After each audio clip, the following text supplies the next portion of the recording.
Mimi naitwa Joseph Warimuturi. Na mimi ndiye msimamishi wa hii kikundi ya Pillars of Mercy Hebron.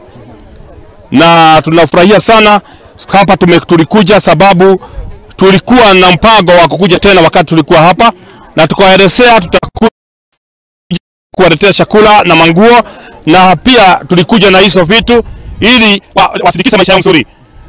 Tuko na nafasi mzuri, tunategemea na madonors kutoka Marekani kama Paul Kaufman, tuko na yeye hapa kwa hapa akitusaidia kueneza milandi, na pia Pillars of Mercy imejitolea kumhanga kwamba itaendelea kusaidiana na watu ya hapa.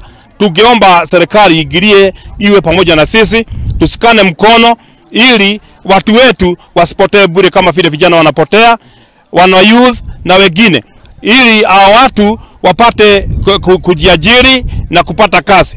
Pia tunafurahia juu ya organizations zingine kama Pillars of Mercy wenye wanakuja kujenga shule hapa na bado wana drill boreholes.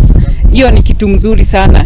Kwa nafasi hii kurudisha shukran kwa Pillars of Mercy kwa ajili ya tendo hili la heri njema kuja kuweza kuwasaidia watu wa hapa Maunduni Meri, na tunachukua nafasi hii pia kuuliza serikali ikaweza kushikilia vikundi kama hivi ambavyo vimefanya vyema.